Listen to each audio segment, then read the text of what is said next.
ఆచి చికెన్ మసాలా. నర్సంపేట నియోజకవర్గ బంద్కు మాజీ మంత్రి ఎర్రబెల్లి దయాకర్ రావు పిలుపునిచ్చారు. దివంగత నేత మాజీ ఎమ్మెల్యే పెద్ది సుదర్శన్ రెడ్డి విగ్రహం కూల్చివేత, నియోజకవర్గానికి చెందిన ముఖ్య బీఆర్ఎస్ నాయకుల అక్రమ అరెస్టులను నిరసిస్తూ బంద్ చేపట్టారు. నియోజకవర్గంలోని నర్సంపేట, దుగ్గొండి, నల్లబెల్లి, ఖానాపూర్, చెన్నారావుపేట, నెక్కొండ 6 మండలాల్లో బంద్ను విజయవంతం చేయాలన్నారు.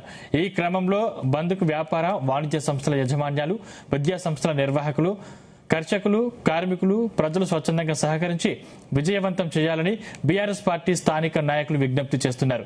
పెద్ది సుదర్శన్ రెడ్డి విగ్రహం కూల్చివేతను నిరసిస్తూ ఇప్పటికే నియోజకవర్గ వ్యాప్తంగా ఆందోళనలు కొనసాగుతున్న నేపథ్యంలో పోలీసులు అలర్ట్ అయ్యారు. బీఆర్ఎస్ నేతలు పలుచోట్ల ప్రభుత్వ దిష్టి బొమ్మలు దగ్ధం చేస్తూ నిరసన చేపట్టారు.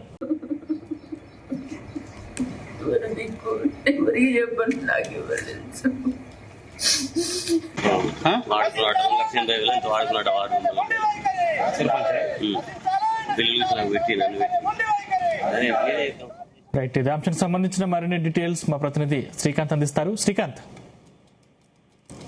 దివంగత మాజీ ఎమ్మెల్యే పెద్ది సుదర్శన్ రెడ్డి ఇటీవలే గుండెపోటుతో మరణించిన నేపథ్యంలో బీఆర్ఎస్ పార్టీకి సంబంధించిన నేతలు అతనికి స్మారకార్థం గుర్తుగా అయితే నర్సంపేట పట్టణ కేంద్రం ఉన్నటువంటి శివారు ప్రాంతంలో ఉన్నటువంటి మెడికల్ కాలేజీ ఓ ప్రైవేటు ల్యాండ్ లో మాత్రం పెద్ది సుదర్శన్ రెడ్డి విగ్రహాన్ని అయితే నెలకొల్పారని చెప్పొచ్చు. దానికంటే ముందుగా అయితే అక్కడ విగ్రహాన్ని నెలకొల్పేటువంటి క్రమంలో దిమ్మనైతే ఏర్పాటు చేశారు, గద్దెను. కానీ అప్పుడు ఉన్నటువంటి అధికారులు మాత్రం దాన్ని తొలగించారు. కానీ ఇటు బీఆర్ఎస్ పార్టీకి సంబంధించిన నేతలు పట్టుబట్టి అక్కడ విగ్రహాన్ని అయితే నెలకొల్పారని చెప్పొచ్చు. ఆ తర్వాతకి స్వయంగా అక్కడ ఉన్నటువంటి హరీష్ రావు, కేటీఆర్, అదేవిధంగా బీఆర్ఎస్ పార్టీకి సంబంధించినటువంటి నేతలు అక్కడ సంస్మరణ సభ నిర్వహించిన నేపథ్యంలో అక్కడ పాల్గొన్నారు.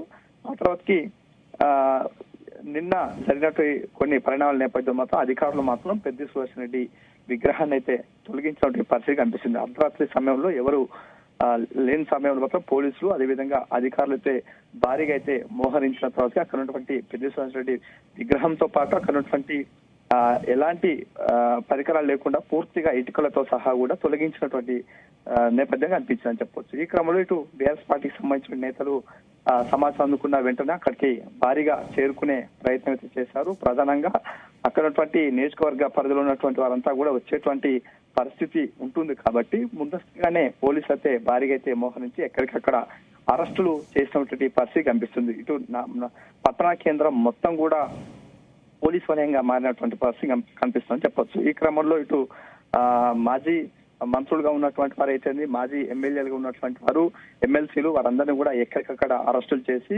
వారిని పోలీస్ స్టేషన్ కు తరలించే పరిస్థితి కనిపిస్తుంది. ఎందుకంటే అక్కడికి వస్తారు, ధర్నా చేస్తారు, ఏదైనా అవాంఛనీయ సంఘటన జరుగుతున్న నేపథ్యంలో పోలీసు మాత్రం హై అలర్ట్ గా ఉన్నటువంటి పరిస్థితి కనిపిస్తుంది. ఈ క్రమంలో ఇటు బీఆర్ఎస్ పార్టీకి సంబంధించిన శ్రేణులు మాత్రం అక్కడ ఉన్నటువంటి స్థానికంగా ఉన్నటువంటి కార్యకర్తలు మాత్రం కొంతమంది నర్సంపేట పట్టణ కేంద్రానికి చేరుకోవడం, అక్కడ ఉన్నటువంటి ప్రభుత్వానికి వ్యతిరేకంగా నినాదాలు చేశారు. ఇటు సీఎం రేవంత్ రెడ్డి ప్రభుత్వానికి వ్యతిరేకంగా చేయడంతో పాటు కొన్ని ప్రాంతాల్లో మాత్రం దిష్టి బొమ్మ దగ్ధాలు కూడా చేసినటువంటి పరిస్థితి కనిపిస్తుంది.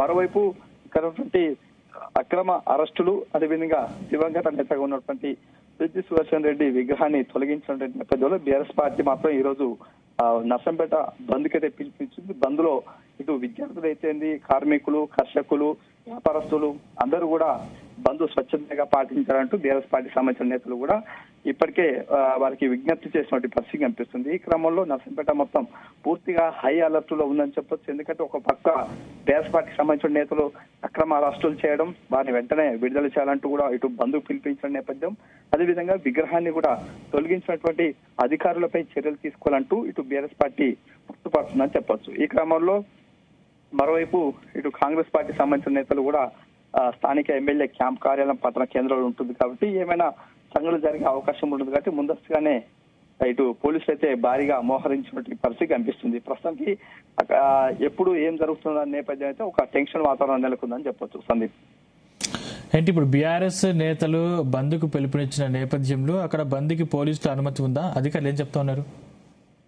ప్రస్తుతం మాత్రం ఈ బంద్కు మాత్రం పోలీసుల అనుమతి లేదని చెప్పొచ్చు. వారంతా కూడా ఇప్పటికే విగ్రహాన్ని తొలగించి అధికారులు తీసుకెళ్లడం, ఆ తర్వాతకి ఇక్కడ పెద్ద ఎత్తున కూడా బీఆర్ఎస్ పార్టీ సంబంధించిన నేతలు వచ్చే అవకాశం ఉంటుంది కాబట్టి ఎవరికి అనుమతి లేదంటూ కూడా ఎక్కడికక్కడ అరెస్టుల పర్వం అయితే కొనసాగుతుందని చెప్పొచ్చు.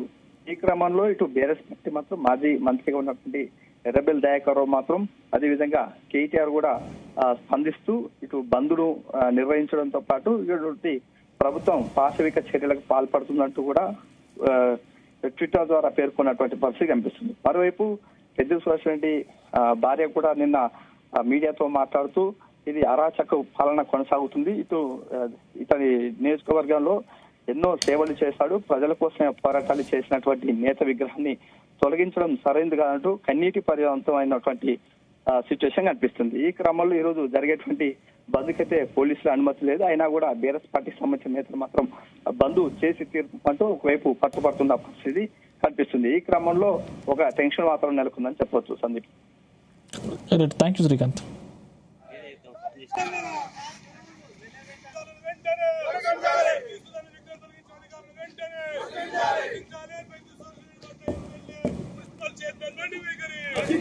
లేని రోజు చూడు ఎంత అరచకం తట్టుకోలేకపోతే